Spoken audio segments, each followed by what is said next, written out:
ప్రొద్దుటూరు మాజీ ఎమ్మెల్యే రాచమల్లు శివప్రసాద్ రెడ్డి గారు మాట్లాడుతూ టీడీపీ మాజీ ఇన్ఛార్జ్ ఉక్కు ప్రవీణ్ చేసిన ఆరోపణలను ఖండిస్తూ మాట్లాడిన అంశాలు ఏమిటంటే ఎస్ఎస్ మాల్ అవినీతి ఆరోపణలపై వివరణ ఇచ్చారు.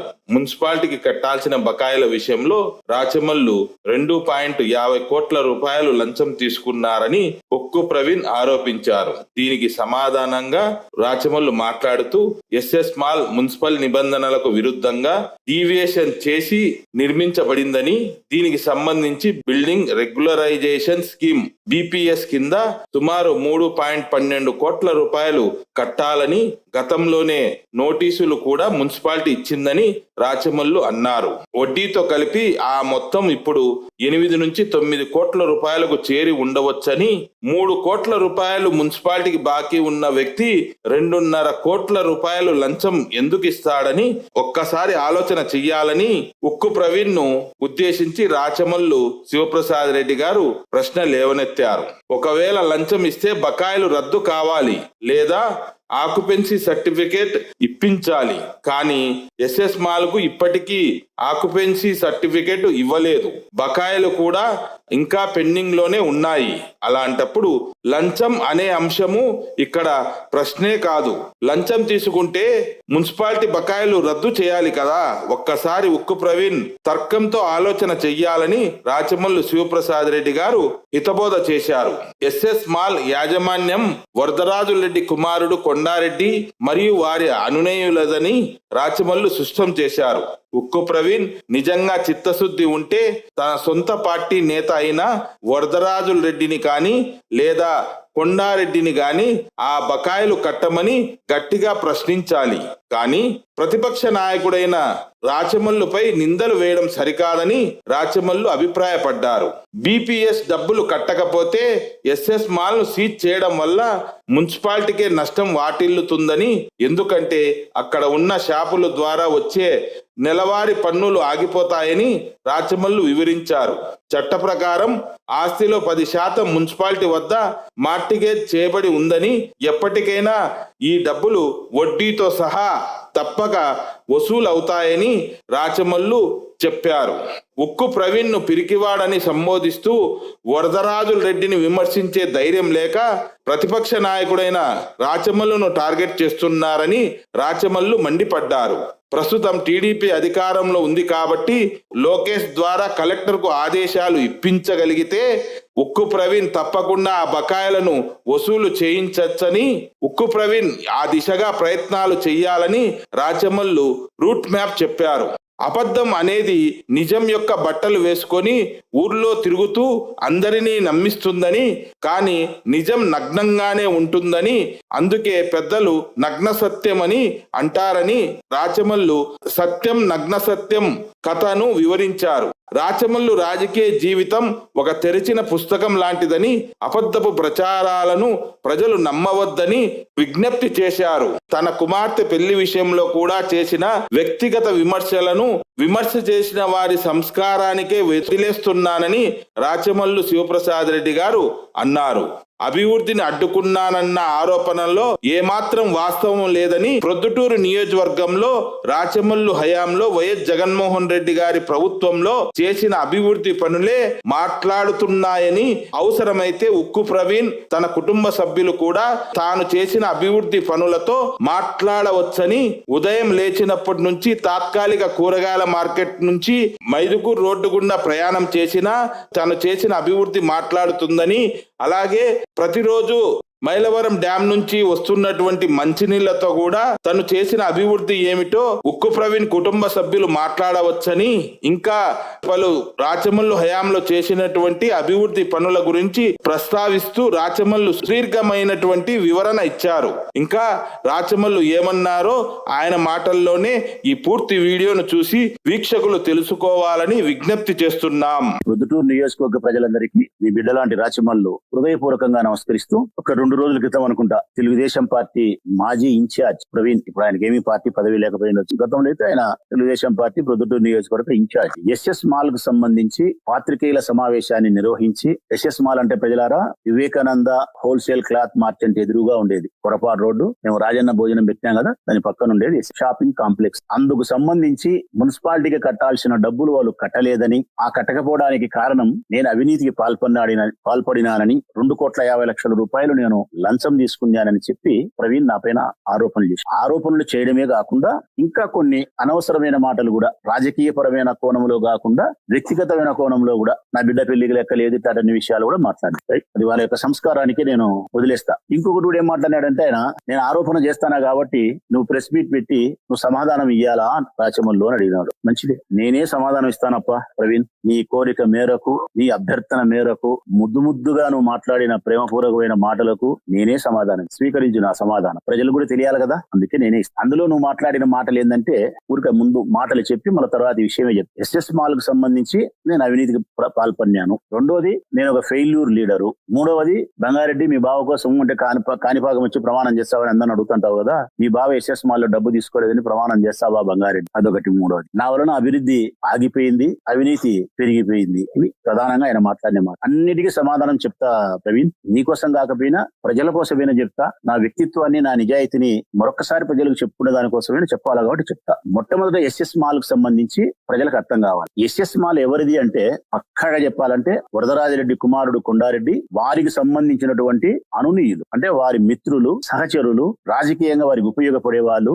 వ్యాపారంలో భాగస్థులు, వీళ్ళందరూ కలిసి ఎస్ఎస్ మాల్ ను 2014-19లో నేను అధికార పార్టీ ఎమ్మెల్యే కాకుండా ప్రతిపక్ష పార్టీగా ఎమ్మెల్యేగా ఉన్నప్పుడు నిర్మాణం చేపట్టినారు. దానికి భూమి పూజ చేసినది కూడా వరదరాజిరెడ్డి. ఆ భూమి పూజకు ఎమ్మెల్యే హోదాలో కూడా నన్ను ఆహ్వానించలే, అది వారి సొంత విషయం, వ్యాపారం కాబట్టి రైట్ కట్టినారు. ఏ ఎస్ఎస్ మాల్ అయితే నిర్మాణం జరిగిందో దానికి సంబంధించిన బాకీ గురించి ప్రవీణ్ మాట్లాడుతున్నాడు. ఏం బాకీ అంటే ప్రజలారా, ఏ గృహమైనా, ఏ షాపింగ్ కాంప్లెక్స్ అయినా, వాణిజ్య సముదాయం అయినా మనం నిర్మించేటప్పుడు మున్సిపాలిటీకి పోయి టౌన్ ప్లానింగ్ అధికారుల ద్వారా మనం నిర్మించబోయేదానికి ప్లాన్ అప్రూవల్ అడుగుతాం. ఇదిగో నేను ఇట్లా కట్టుకోబోతానా, నాకు మీరు అంగీకారం తెలపండి అని చెప్పి మున్సిపాలిటీ వారు మనకు ఇది ఇట్లా కట్టుకోవాలా, బయట ఇట్లుండాలా, లేకుంటే షాపింగ్ కాంప్లెక్స్ కాబట్టి కింద ఇది ఇట్లుండాలా, లేకుంటే పార్కింగ్ ఇట్లుండాలా, ఇవన్నీ ఒక పద్ధతి ప్రకారం చెప్తారు. దాని ప్రకారం మనం నిర్మించుకోవాలా ప్రజలారా. ఈ ఎస్ఎస్ మాల్ కూడా టౌన్ ప్లానింగ్ వాళ్ళు అట్టనే ప్లానింగ్ అప్రూవల్ ఇచ్చినారు. అయితే ఎస్ఎస్ మాల్ వారు గాని, ఈ ఊర్లో ఉండేవాళ్ళు గాని, ఈ రాష్ట్రంలో ఉండేవాళ్ళు గాని 199 మంది మున్సిపాలిటీ యొక్క నిబంధనలకు లోబడి వీరిచ్చినటువంటి ప్లాన్ ప్రకారం కాకుండా కాస్త డీవియేషన్ అంటే పక్కకు జరిగి, అంటే వాళ్ళ సొంత అభిప్రాయాలతో నిర్మాణం చేపడుతున్నారు. ఇది సర్వసాధారణము, సహజమైన విషయం. మనమేం అర్థం చేసుకోండి, ఇల్లు కట్టుకుంటున్నాం, వాళ్ళు చెప్పినట్టు కాకుండా ఎక్కడో చోట మనం మార్పు చేసి మనకు అనుకూలంగా కట్టుకుంటాం. దీన్ని ఏమంటారు, పురపాలక సంఘ భాషలో డీవియేషన్ అంటారు. తెలుగులో అయితే అనధికార పూర్వకమైన అక్రమ నిర్మాణ కట్టడాలు అంటారు. తెలుగు భాషలో అనధికార పూర్వకమైన అక్రమ నిర్మాణ కట్టడాలు అంటారు. అట్లా కట్టుకుంటే ఎట్లా, దీనికి ఒక చట్టం ఉంది కదా, అట్లా కట్టుకోకూడదు కదా. అట్లనే ఎస్ఎస్ మాల్ వారు కూడా వారి స్వతంత్రంగా డీవియేషన్ చేసినారు. అంటే కట్టాల్సిన పద్ధతి కాకుండా స్వతంత్రంగా వాళ్ళకి కావాల్సిన పద్ధతి కట్టినారు. దానికి మున్సిపల్ చట్టం ఏం చెప్తాది అంటే గనా, అట్లా నిర్మించిన వాటికి తెలుగుదేశం పార్టీనే ఒక జీవో తీసుకొచ్చింది 2018లో. ఏమని, ఇట్లా ఎవరైనా అక్రమ అనధికారకంగా నిర్మాణాలు చేపడితే వాళ్ళు రెగ్యులరైజ్ చేసుకునే దానికోసం, అంటే రెగ్యులరైజ్ అంటే మీరు చట్టాన్ని ఉల్లంఘించి ఏమైతే కట్టుకున్నారో తిరిగి మళ్ళా మీరు చట్టం పరిధిలోకి వచ్చి సొక్కం అనిపించుకోవాలా అనుకుంటే గన బీపీఎస్ అనే ఒక స్కీమ్ తెచ్చినామన్నారు. బీపీఎస్ అంటే గన బిల్డింగ్ క్లీనరైజేషన్ స్కీమ్. అంటే ఎవరైతే అక్రమంగా అనధికారంగా కట్టుకున్నారో మున్సిపాలిటీ వాళ్ళు వచ్చి ఏ ఫ్లోర్ ఏ పద్ధతిలో నువ్వు ఎంత కట్టినావో అనధికారికంగా అని చెప్పి దానికి నువ్వు చెల్లించాల్సిన డబ్బును తెస్తాడు. ఆ డబ్బును నువ్వు బీపీఎస్ సిస్టమ్ లో కట్టాలా. కడితే ఓకే రెగ్యులరైజ్ అయిపోతావు. ఎస్ఎస్ మాల్ వారు కూడా టౌన్ ప్లానింగ్ యొక్క అప్రూవల్ కు విరుద్ధంగా వారు స్వతంత్రంగా కట్టుకున్నారు. అప్పుడు మున్సిపాలిటీ వాళ్ళు వచ్చి ఫ్లోర్ ను చెక్ చేసినారు. చెక్ చేసి ఇది ఏ ఫ్లోర్ లో ఎంత డీవియేషన్ చేసినారని చెప్పి మున్సిపాలిటీ వాళ్ళు ఇచ్చినది. ఏ ఫ్లోర్ లో ఎంత డీవియేషన్, ఆ ఫ్లోర్ కు డీవియేషన్ చేసిన ప్రకారము ఇంత డబ్బులు కట్టాలా అని చెప్పి మున్సిపాలిటీ చెప్తాది. ఎంత డబ్బులు కట్టాలా అని చెప్పినారు ఆనాటికంటే జనవరి 25 సంవత్సరం 21 తేదీ నాటికి 2025 జనవరి నెల 21 తేదీ నాటికి మున్సిపాలిటీ వాళ్ళు చెప్పిన ఇది బీపీఎస్ స్కీమ్ కింద ఇది వాళ్ళు ఇచ్చినది ఎంత?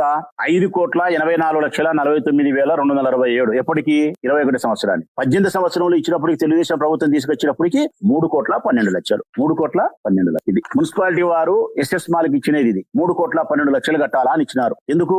నువ్వు టౌన్ ప్లానింగ్ యొక్క ప్లానింగ్ కు విరుద్ధంగా కట్టినావు కాబట్టి రైట్. ఈ 3,12,00,000 రూపాయలు వాళ్ళు కడితే గనా బిల్డింగ్ రెగ్యులర్ అయ్యి. ఇక్కడ ప్రజలు తెలుసుకోవాల్సినది ఇంకో సత్యం ఉంది.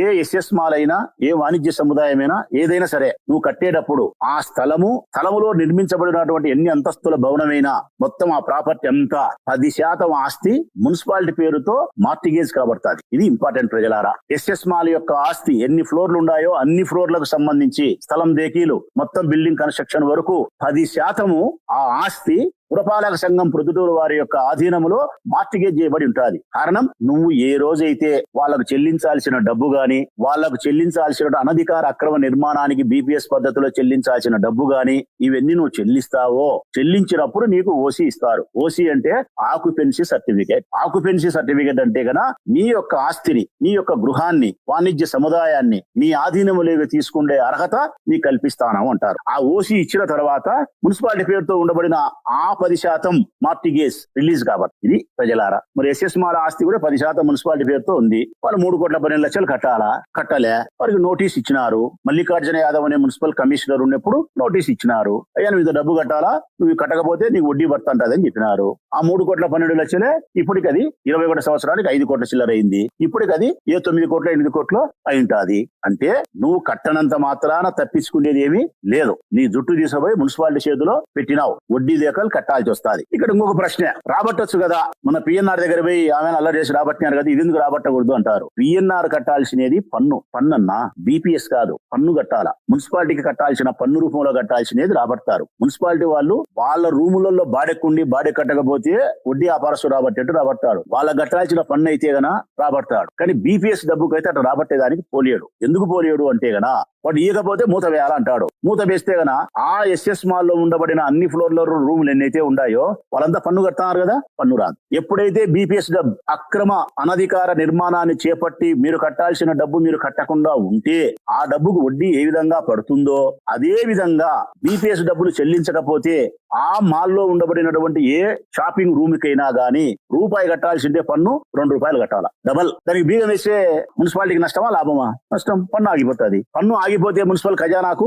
బొక్కబడుతుంది. మున్సిపల్ ఖజానాకు నష్టం జరిగితే మున్సిపల్ కమిషనర్ ను ఇంటికి పంపిస్తారు. అందువలన ఏ మున్సిపల్ కమిషనర్ అయినా గానీ మీ ఆస్తి మా పేరుతో ఉంది కాబట్టి భయపడాల్సిన అవసరం లేదని నోటీస్ ఇస్తాడు. నువ్వు బాకీ ఉండే బీపీఎస్ డబ్బులు 3,12,00,000 వడ్డీ పడుతుంటది. నీ లోపల ఉండే రూములకు ₹1-2 పన్ను రాబడుతుంటారు. నువ్వు తప్పించుకొని మా దగ్గర నుంచి పోగలిగినది ఏమీ లేదు అనే ఉద్దేశంతో ఈ వ్యవహారం. ఇప్పుడు చెప్పండి ప్రజలారా, 3,12,00,000 వాళ్ళు బీపీఎస్ ద్వారా మున్సిపాలిటీకి బకాయి ఉంటే నాకు 2.5 కోట్లు లంచం ఇచ్చినారా? 3 కోట్ల బాకీకి 2.5 కోట్లు లంచం ఇస్తారా? నాకు 2.5 కోట్లు లంచం ఇచ్చినారు, బానే ఉంది. ఆక్యుపెన్సీ సర్టిఫికేట్ ఇచ్చినారా? ఇయ్యలే. వాళ్ళ బాకీ రద్దయిందే? రద్దు కాలే. అంటే వాళ్ళ బాకీ రద్దు కాకుండా ఆక్యుపెన్సీ సర్టిఫికేట్ ఇవ్వకుండా 3,12,00,000 బాకీ మున్సిపాలిటీలో అట్నే ఉంటూ నాకు 2.5 కోటి లంచం ఇస్తారా?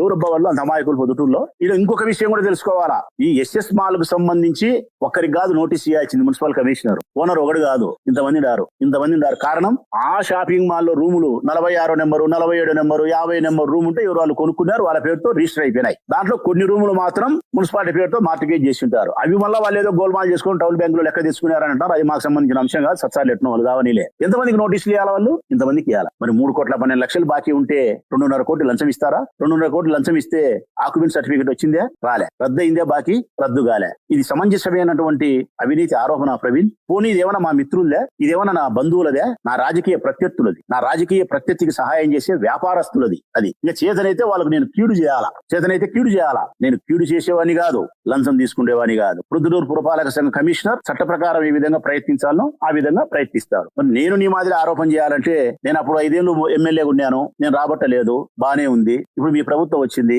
2 ఏళ్ళు అయింది, మీరేం బీకుతున్నారంటే మీ వరదరాజులు ఏం చేస్తున్నాడంటే నిద్రపోతున్నాడు అంటారు. నువ్వేం బీకుతున్నావు ప్రవీణ్ అంటే నువ్వేమంటావు? నన్ను ధర్నా చేయమన్నావు, బానే ఉంది, ధర్నా చేసి లెక్క రాబట్టన్నావు. నేను ధర్నా చేస్తా ప్రతిపక్ష పార్టీ ప్రజాప్రతినిధిగా, మీరు అధికార పక్షంలో ఉండే నాయకులుగా మీరేం చేస్తారబ్బా? గోవాకు పోతారా? చిల్లు అవుతారా, లేకుంటే క్యాష్ ను ఆడతారా? లేకుంటే పలపాడు మహేష్ వచ్చి కొన్నాడికి మీకు కాంట్రాక్ట్ ఒప్పందాల మధ్య కుదుర్చుకొని 20 లక్షలు 30 లక్షలు పనులకు ఇచ్చా నిలుచుకొని కట్టలు కట్టుకుంటారా? ఏం చేస్తారబ్బా మీరు? మీకు లోకేష్ అంత ముఖ్యం కదా.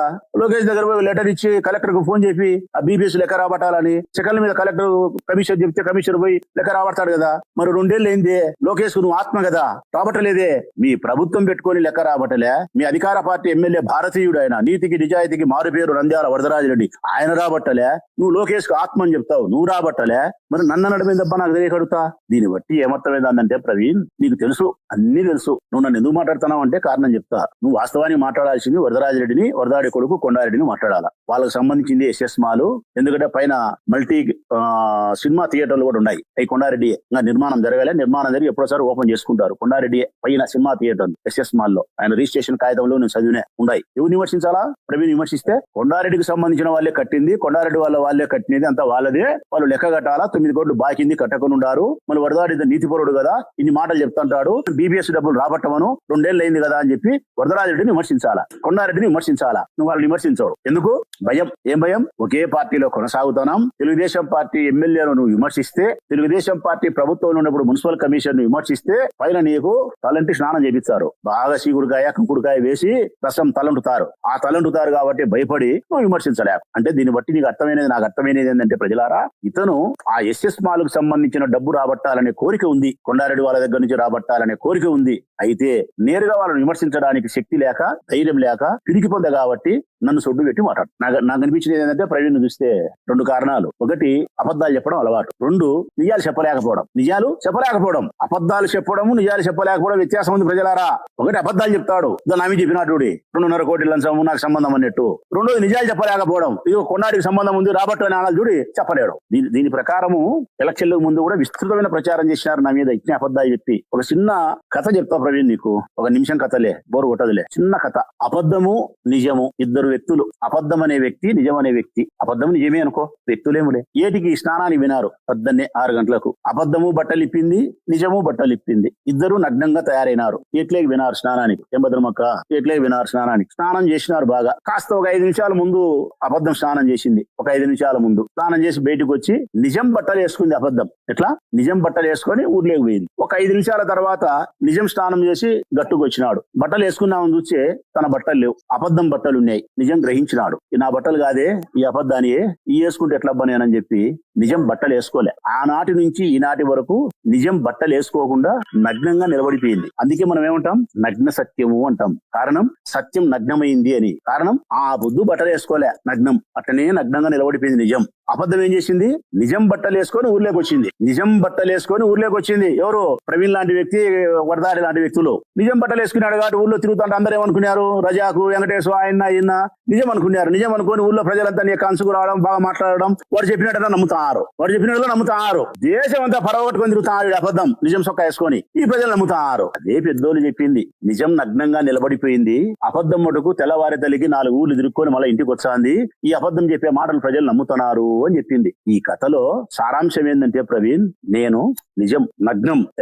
రాచమల్లు రాజకీయ జీవితం నగ్నం. నీవు అబద్ధం. అందుకే నా బట్టలు వేసుకొని ఊరంతా తిరిగి అబద్ధాలు చెప్పి ప్రజలను నమ్మించి నన్ను అవినీతి పరునిగా చిత్రీకరించి నీ నోట్లో దుమ్మేసుకొని ఈ బొచ్చెలో రాయేసుకొని వరదాడి గోషలో ఎమ్మెల్యే పదవి వేసినావు. ఏం సాధించినావు నాయనా నువ్వు? ఏం ఫలితం వచ్చింది నాయనా నీకు? ఫలితం వస్తాదే? ఇప్పుడు కూడా నీకు సలహా ఇస్తానా నేను.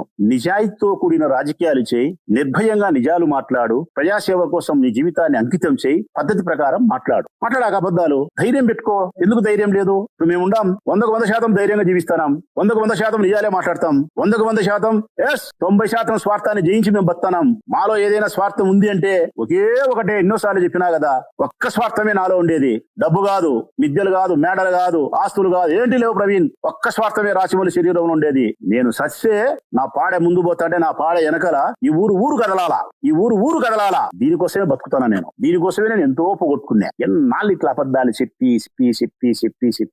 ఇంకోటి ఏమంటావు నువ్వు? నన్ను ఫెయిల్యూర్ లీడర్ అన్నావు, అభివృద్ధి ఆగింది అన్నావు, అవినీతి పెరిగింది అన్నావు. నేను అభివృద్ధి ఆగిందే, అవినీతి పెరిగిందే, నేను ఫెయిల్యూర్ లీడర్ అంటే ఒక్కసారి నీకు 2 నిమిషాలు నేను దానికి ఎక్స్ప్లెయిన్ చేయాలా. నేను ఫెయిల్యూర్ లీడర్ కాదు ప్రవీణ్, నేను ప్రూవెన్ లీడర్. ఏం లీడర్? Proven leader. నేను ప్రూవెన్ లీడర్ అంటే ఏం తెలుసు నా ప్రజలారా? తెలుగు భాషలో చెప్పాలంటే ప్రూవెన్ లీడర్ అంటే గన నిరూపిత నాయకుడు అని. అంటే నా నాయకత్వాన్ని నేను నిరూపించుకున్నాను అని. మాటలకు పరిమితం కాకుండా పనుల రూపములో ప్రజలకు నా ఫలితాలను అందించి నన్ను నేను నాయకునిగా ప్రూవ్ చేసుకున్నాను అని. అందుకే ఐఎమ్ ప్రూవెన్ లీడర్. నన్ను నేను నిరూపించుకున్నా. ఒక్కసారి 1924 5 సంవత్సరాల కాలంలో కరోనా సమయంలో నాకు అధికారాన్ని ఇస్తే ఈ ఊరి ప్రజలు నన్ను నేను నాయకునిగా నిరూపించుకున్నా. ఎట్లా? నేను మాట్లాడాల్సిన అవసరం లేదు ప్రవీణ్. నా నాయకత్వాన్ని ప్రొద్దుటూరు మాట్లాడుతాది. ఏ విధంగా 20 సంవత్సరాలుగా ఈ ఊరి ప్రజలకు మంచినీళ్లు లేక అల్లాడిపోతా ఉంటే శ్రీశైలం నుంచి 150 కోట్ల నీళ్లు పెట్టి భగీరథ ప్రయత్నంతో దక్షుడు యజ్ఞం చేసినట్టు చేసి నీళ్లు తెచ్చినా చూడి ఈ రోజు నేను ఓడిపోయి ఉండొచ్చు. కానీ ప్రజలు తాగే మంచి నీళ్లలో రాచమల్లు కనిపిస్తాడు. ఆ నీళ్లు ఇట్లా పట్టుకుంటే ఎస్, ఇదిగో నా కొడుకు రాచమల్లు, ఇదిగో మా అన్న రాచమల్లు, ఇదిగో మా మామ రాచమల్లు, శ్రీశైలం నుంచి మా కోసం ఈ నీళ్లు తెప్పించాడని చెప్పి నీళ్లలో రాచమల్లు కనిపిస్తాడు. అంటే నేను మాట్లాడాల్సిన అవసరం లేదు. నీళ్లు మాట్లాడతా. ఈ ఊర్లో పార్కుకు పోతారు పొద్దున్నే ఎక్సర్సైజ్ చేసుకోనికి మన చెల్లెళ్ళు, మన పిల్లలు, మీ పిల్లలు ఆడుకునేటప్పుడు ఆటలు ఆడుకునే పిల్లలకు వాళ్ళ అమ్మగారు చెప్తారు, ఇది మీ మామ కట్టించినాడు రా, ప్రభుత్వ ధనముతో మీ మామ రాచమల్లు కట్టించినాడు అని చెప్తారు. ఆ పార్కులో పిల్లల మాటల్లో, పిల్లల ఆటల్లో రాచమల్లు కనిపిస్తాడు. మైదుకు రోడ్డు పోతుంటారు ప్రజలు. సాయంకాలం పూట 7 గంటలకు మోటార్ సైకిల్ ఎక్కి బర్రని ఢిల్లీలో రాష్ట్రపతి భవన్ ఉన్నట్టుంది ప్రవీణ్. చక్కగా రోడ్డు, దీని అమ్మ సూచ ముద్దు వస్తాడు ఆయన. ఆ లైటింగ్, ఆ రోడ్డు పాడు పరిదేశి మోజు కలుగుతాది. నాకు కూడా నా పిల్లని ఎక్కించుకొని ఒకసారి మోటార్ సైకిల్ పోవాలని, అట్లా షికారు పోవాలని. ఆ రోడ్డు మాట్లాడుతుంది మైదుకూరు రోడ్డు. రాచమల్లు నాయకత్వాన్ని గురించి. పొద్దున్నే మీ నాయన కూరగాయలకు పోతుంటాడు. మా మామ ప్రతాప్ రెడ్డి మామ నీకోసమని పక్కనే పెట్టిన తాత్కాలిక కూరగాయల మార్కెట్ రాజశేఖర రెడ్డి బొమ్మ పెట్టి అద్భుతంగా పెట్టిన. రాజశేఖర నన్ను పెట్టి ఎట్లుంది చూస్తే అందులో కూరగాయలు మాట్లాడతాయి మీ నాయనతో. రాచమల్లు నాయకత్వం గురించి రోడ్డు మాట్లాడతాయి, కాలువలు మాట్లాడతాయి, కొత్త బస్టాండ్ మాట్లాడుతుంది, రామేశ్వరం బ్రిడ్జి మాట్లాడుతుంది, వైఎస్ఆర్ ఇంజనీరింగ్ కాలేజ్ మాట్లాడుతుంది, లాస్ట్ వరదరాజరెడ్డి ఉండే నెహ్రూ రోడ్డు వైడింగ్ కూడా మాట్లాడుతుంది, గురవై తోట వైడింగ్ మాట్లాడుతుంది, గవర్నమెంట్ హాస్పిటల్ మాట్లాడుతుంది. ఇవి నేను చేసిన అభివృద్ధి కార్యక్రమాలు. కాబట్టి నేను ఫెయిల్యూర్ లీడర్ కాదు ప్రవీణ్, నేను ప్రూవెన్ లీడర్, నిరూపిత నాయకుడిని. నా ఫలితాల చేత, నా పనుల చేత ఫలితాలు ప్రజలకు అందించి ఆ పనులే ప్రజలతో మాట్లాడుతుంది. నేను చేసిన అభివృద్ధి కార్యక్రమాలే ప్రొద్దుటూరు ప్రజలతో ముచ్చటిస్తుంటది. రాచమల్లు నాయకత్వాన్ని గురించి మీరు చెప్పుకునే దానికి ఏమనుందే?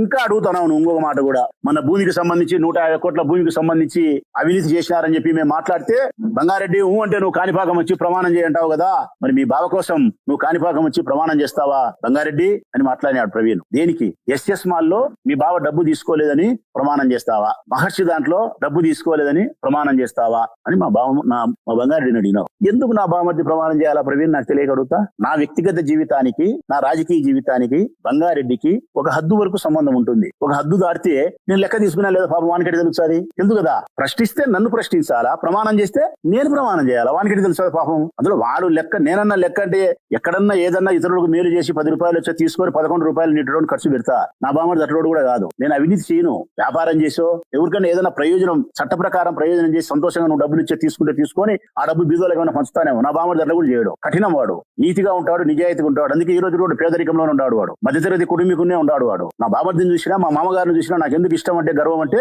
దీనికే. మరి వాడెందుకు చేస్తాడు ప్రమాణం? నాకు తెలియకడుగుతా. నేను చేయాలా? చేస్తే రైట్. నువ్వు ముచ్చటపడుతున్నావు, నేను మనస్ఫూర్తిగా చెప్తాను ప్రవీణ్. రోజు ఎందుకు వెళ్ళది? కాణిపాకం రమ్మంటే కాణిపాకం వస్తా. ఒకవేళ కాణిపాకం దూరం అవుతాదిలే అనుకుంటే, మన ఊరు కదా అనుకుంటే, ఏముందబ్బా, కాణిపాక విఘ్నేశ్వరుని యొక్క తల్లిదండ్రులు ఇన్ని ఉన్నారు. శివపార్వతులు. శివయ్య శివాలయంలో ఉన్నాడు. అమ్మ జగజ్జనని జగన్మాత అమ్మవారిశాలలో ఉంది. నీకు నచ్చితే కాణిపాకం వస్తా, పర్వాలేదు అంటే శివాలయం వస్తా, లేదంటే అమ్మవారిశాలకు వస్తా. అమ్మవారి దగ్గరికి ఎక్కడికి రమ్మంటే అక్కడికి వస్తా. ఎస్ఎస్ మాల్కు సంబంధించి రూపాయి డబ్బు తీసుకోలేదని ప్రమాణం చేస్తా. మహర్షి స్కూల్ కు సంబంధించి నాకు సంబంధమే లేదని ప్రమాణం చేయమంటే చేస్తా. ఇసుక అమ్మలేదని చేయమంటే చేస్తా. హత్య చేయలేదని చెప్పమంటే ప్రమాణం చేస్తా. నువ్వు కాగితం మీద రాసుకొని రా, ఏంటంటే రాసుకొని వచ్చావు. 100 రాసుకురాను. దాంట్లో ఒక 96 నేను చేయకుండా ఉండి 4 ఏదైనా చేసినా అనుకో, రాజకీయ కోణంలో చేయదగ్గ పనులై నేను చేసి ఉంటే మీసం తిప్పి ఒప్పుకుంటా. మీసం తిప్పి కారణం చెప్పి, ఇది ప్రజలను మోసగిచ్చినది కాదు, ప్రజలకు మోసం చేసినది కాదు, చట్ట విరుద్ధమైనది కాదు. రాజకీయ కోణంలో ఎట్లాంటి ఈ ఊరికి కాంట్రాక్ట్ పనులు తెచ్చినా, నేను తెచ్చిన పని నేను చేసుకోవాలా. నేను చేయకుండా నువ్వు వచ్చి నన్ను పని అడిగితే నా పని నీకు ఇస్తే ప్రతిఫలం నాకు ఇస్తావా? ఇవ్వవా? టెండర్ మోసం చేయలే, నేను బెదిరించలే, మీ తిన్నా. నా పనిని నీకు ఇచ్చినప్పుడు నాకు 4% 3% ఇస్తే అది కూడా మీకు ధైర్యం లేదు చెప్పడానికి, నేను ఒప్పుకుంటా. ఇట్లా రాజకీయ కోణంలో చట్ట ప్రకారం మనకు చెందాల్సిన డబ్బులు, లేకుంటే ధర్మ ప్రకారం చెందాల్సిన డబ్బులు, రాజకీయ సాంప్రదాయ ప్రకారం చెందాల్సిన డబ్బులు ఎవరిని బాధించకుండా, కష్టపెట్టకుండా, మోసం చేయకుండా, ప్రభుత్వానికి మోసం చేయకుండా చిన్న డబ్బులు ఏదైనా తీసుకుంటే నిజాయితీగా సర్టిఫికేట్ తీసుకుని అని చెప్తా. నీ ఇష్టం, ఏ పేపర్ రాసుకొని వచ్చావు రాసుకోనరా, ఏ దేవుని దగ్గర దమ్మట ఆ దేవుని దగ్గరకు వస్తా, ప్రమాణం చేస్తా. నేను ప్రమాణం చేసిన తర్వాత మరుసటి రోజు నుంచి నీ నవరంధ్రాలకు మూత వేసుకుంటే సంతోషం. నేను ప్రమాణం చేసిన తర్వాత కూడా నీకు దేవుని మీద నమ్మకం లేదు, నువ్వు చేస్తావంటే, నాకు దేవుని మీద నమ్మకం లేనప్పుడు ప్రమాణం చేస్తాను ఎప్పుడు? ఈ బొత్సాకు అడిగినారు నన్ను ప్రమాణం చేయమని. దేనికి అడిగినారు అడగకూడదు కదా. నాకు దేవుని మీద విశ్వాసం లేదన్న మాట మీ జీవితంలో అనలేరు, ఎందుకంటే మీరు నన్ను ఎగతాళి చేసినారు. నువ్వు అంటే శివపార్వతులు అంటావు, శివయ్యని అంటావు అని. అవును, నేను హిందూ మతంలో జన్మించిన నా విలవేల్పు ఈశ్వరుడు శివపార్వతులు, నేను వారిని కొలుస్తా, నేను ఆరాధిస్తా, సంపూర్ణమైన విశ్వాసం ఉంది నాకు అమ్మవారి మీద, ఈశ్వరుని మీద. నేను వాళ్ళ మీద ప్రమాణం చేసి అబద్ధం గొంతుకు వచ్చినా చెప్పాను బంగారంగా. ప్రవీణ్, నువ్వు మళ్ళీ రేపు ఈ రోజు ప్రెస్ మీట్ పెట్టి నువ్వు చెప్పినావన్నా నాకు సంతోషమైంది, ఇదిగో శివాలయం వస్తా రా నువ్వు, లేకుంటే శుక్రవారం మంచి రోజు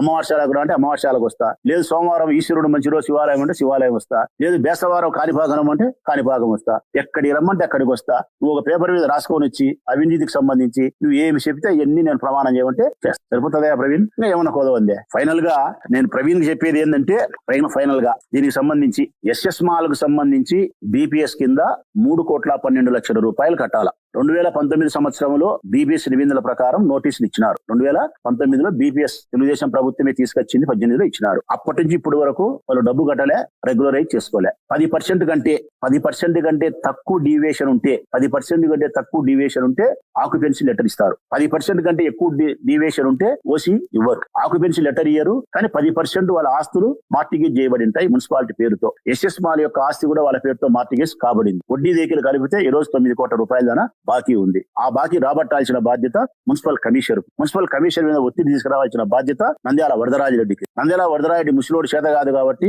నువ్వు వయసోని కాబట్టి, నువ్వు లోకేష్ ఆత్మవు కాబట్టి లోకేష్ దగ్గరికి పోయి కలెక్టర్ చెప్పించి డబ్బు రా. నీకు నేను సమయం ఇస్తా ఉన్నా 3 నెలలు. 3 నెలల కాలం లోపల నువ్వు లోకేష్ దగ్గర పోయి కలెక్టర్ చెప్పించి ఈ డబ్బు రాబట్టకపోతే కొండారెడ్డి దగ్గర నుంచి, ఎస్ఎస్ మాల్ దగ్గర నుంచి, నువ్వు వాళ్ళ దగ్గర నుంచి క్యాష్ ఎత్తి కాలెత్తినట్టే. నువ్వు అన్నావు కదా అసభ్యకరమైన మాట, క్యాష్ ఎత్తి కాలెత్తిన అన్నావు. ఏమన్నా వినలేదా? కాలెత్తడం అంటే అది చాలా అసహ్యకరంగా ఉంటుంది ప్రవీణ్. మన భాషలో, కడప భాషలో కాలెత్తడం అంటే చాలా నీచంగా ఉంటుంది, చాలా నీచంగా ఉంటుంది అది. 3 నెలల కాలములో ఈ లోకేష్ ద్వారా డబ్బు రాబట్టకపోతే ఎస్ఎస్ మాల్ది, నువ్వు క్యాష్ ఎత్తి కొన్నాటి దగ్గర కాలెత్తినట్టే. నువ్వు కాలెత్తినట్టే. నేను క్యాష్ ఎత్తలే, నేను కాలెత్తడని కాదు, కాలెత్తిస్తానేటోళ్ళతో తప్పుడు కూతలని కూసుకుంటా. నువ్వు ఒక రోజు తప్పుడు కూతలు కూర్చావు, వాడు ఇంకో రోజు తప్పుడు కూతలు కూర్చారు. సంపర్తం ఉండాలా, మర్యాద ఉండాలా. ప్రజలు ఇంటన్నారు, మనం మాట్లాడితే ఏం మాట్లాడతాను అనేది లేకుండా మాట్లాడితే. ఫైనల్ గా ప్రవీణ్ చెప్పేది నేను ఒకటే, నువ్వు తిరిగివానివి. వరదరాజిరెడ్డి కొండారెడ్డి మీద కామెంట్ చేయాల్సిన మాటలు చేయలేకపోయినావు. నువ్వు నిజాలు చెప్పే ధైర్యం లేదు, అబద్ధాలు చెప్పే సంస్కృతి నువ్వు మానుకో. అబద్ధం నిజం కథలో నేను నిజం నగ్నం, నువ్వు అబద్ధానివి. నిజం బట్టలు వేసుకుని ఊరంతా తిరుగుతున్నావు. నువ్వంతే, వరదాడి అంతే, ఇద్దరంతే. మీరు పైన చంద్రబాబు నాయుడు అంతే. 3 నెలల కాలంలో లోకేష్ ద్వారా కలెక్టర్ చెప్పి డబ్బు రాబట్టకపోతే నువ్వు వాళ్ళతో డబ్బు తీసుకున్నట్టు. క్యాష్ ఎత్తినావు, కాలెత్తినావు. ప్రమాణానికి రేపు పిలిస్తే రేపు వస్తా, ఎప్పుడు పిలిస్తే అప్పుడు వస్తా. ప్రస్తుతంలో మీరే ఆయనతో మాట్లాడి ప్రసారం చేసినారు కాబట్టి మీరు కూడా మాట్లాడి ఆయన ప్రమాణం చేస్తా అంటున్నాడు మరి అని మీరు ప్రెస్ మీట్ అడగండి, పెట్టించి నాకు డేట్ చెప్తే నేను వస్తా. ప్రమాణం శివాలయమా, అమ్మవార్శాల, కాణిపాక, ఏమి రాసుకొని రా చెప్తా నేను. నువ్వు డిఏడబ్ల్యూ కాలేజ్ అయినా కూడా అది కూడా రాసుకొని రా, దాని మీద కూడా చెప్తా. డిఏడబ్ల్యూ కాలేజ్ కూడా చెప్తా, నాకేం సంబంధం ఉంది ఏం సంబంధం లేదని కూడా చెప్తా. ఏం ములాది లేదు, భయపడ్ను. నా బొచ్చు కూడా భయపడేవాని కాదు ప్రవీణ్ నేను. ఇంకొక విషయం ఏం తెలుసునా, ఏ బిల్డింగ్ అయినా అనధికారికంగా కట్టకూడదు. కడితే ఆయన ఏం చెప్పినాడు, కరెంట్ అంటాడు, ప్రమాదం అంటాడు, ఏంటంటే చెప్పినాడు. ప్రమాదానికి దానికి సంబంధమే లేదు. అదే నిజమైతే గన ఇది ప్రవీణ్ ఇంటి పక్కన ఉండేది, వైఎంఆర్ కాలనీ ప్రవీణ్ ఇంటి పక్కన ఈ బిల్డింగ్ లో సరిపోతుందా పొజిషన్? ప్రవీణ్ ఇంటి పక్కన ఇది బీపీఎస్ లో ఉంది, రెగ్యులరైజ్ చేసుకోలే. అనధికారికంగా అక్రమ నిర్మాణ కట్టడాలు బీపీఎస్ లో ఉంది, డబ్బు కట్టలే, రెగ్యులరైజ్ చేసుకోలే, ఓసీ సర్టిఫికేట్ తీసుకోలే, నీ ఇంటి పక్కనే. ఎట్లా మరి ఇది? దీనికైతే ఎందుకు లేబ్బా, ఇడిచిపెట్టు, అసలు కథ చెప్తా. ఈ రాష్ట్ర మున్సిపల్ శాఖ మంత్రి నారాయణ గారికి ప్రతి ఊర్లోని విద్యా సంస్థలు ఉన్నాయి, ప్రొద్దుటూరులో ఉన్నాయి, అన్ని ఊర్లలో ఉన్నాయి. నేను ఓపెన్ ఛాలెంజ్ ప్రవీణ్ కి ఎందులే నారాయణకే చేస్తున్నా. నారాయణ విద్యా సంస్థలైనటువంటి ఏ కాలేజ్ అయినా, ఏ ఊర్లో అయినా సరే ఆక్యుపెన్సీ లెటర్ చూపిమను, ఓసీ చూపిమను, ఆక్యుపెన్సీ సర్టిఫికేట్ చూపిమను. అంటే అర్థం ఏమని, బీపీఎస్ లో లేరు, డీవియేషన్ కాలేదు అని మీరు చూపిస్తే రెడీ ఏదానికైనా. నేను మున్సిపల్ శాఖ మంత్రి యొక్క విద్యా సంస్థల నిర్మాణాలకి ఆక్యుపెన్సీ సర్టిఫికేట్ లేదు, ఆయన డీవియేషన్ అయినాడు, బీపీఎస్ లో ఉన్నాడు. మరి మీ మంత్రి డీవియేషన్ అయితే బీపీఎస్ ఉంటే ప్రజలు ఎంత, ఎస్ఎస్ మాల్ ఎంత, ఇంకోరు ఎంత? డబ్బు రాబట్టాల్సింది గవర్నమెంట్, మీరు డబ్బు రాబట్టండి. వరదరాజిరెడ్డి కొడుకుదని చెప్పి మీరు రాబట్టకుని ఉండారు, వరదరాజిరెడ్డి చెప్పి మీరు రాబట్టకుని ఉండారు, మున్సిపల్ మంత్రి అని చెప్పి రాబట్టకుని ఉండారు. రాబట్టమని ఎవరు? అప్పుడేం ఎందుకు రాబట్టలే, ఇప్పుడేందుకు రాబట్టలే అడుగు అధికారులను. దీన్ని బట్టి అర్థం చేసుకోవాల్సింది ఏంటంటే ప్రజలారా, ఏ వాణిజ్య సముదాయమైనా, ఏ బిల్డింగ్ అయినా 100కు 99% డీవియేషన్ ఉంటుంది. డీవియేషన్ ఉండేదానికి ఇప్పుడు అధికార పార్టీ ఎమ్మెల్యే వరద వరదాడికి ఏం సంబంధం అంటే సంబంధం లేదు. ఆయన మున్సిపల్ కమిషనర్ చూసుకుంటాడు. కాకపోతే ఎస్ఎస్ మాల్ వాళ్ళదే కాబట్టి బాకీ ఉన్నప్పుడు చట్ట ప్రకారం కట్టాలి కాబట్టి కట్టాలే 3 కోట్లు 9 కోట్లు అయింది. అట్టే 20 కోట్లు అవుతుంది. నువ్వు కట్టకుండా అడిగిపోతావు 10% మార్టిగేజ్ చేసిన దాని మీద రాబట్టుకునేప్పుడు రాబట్టుకుంటారు. ఇప్పుడు మున్సిపాలిటీ ఖజానా నింపాలనుకుంటే లోకేష్ వరదాడి అనుకుంటే లోకేష్ చెప్పి 3 నెలలకు కలెక్టర్ చెప్పి లెక్క రాబట్టాలి. 3 నెలల కాలానికల్లా ఎస్ఎస్ మాల్ లెక్క లోకేష్ దగ్గర చెప్పి కలెక్టర్ చెప్పి లెక్క రాబడితే నువ్వు లంచం తీసుకోనట్టు, లేకపోతే నువ్వు క్యాష్ ఎత్తి కాలెత్తినట్టు. సమాప్తం.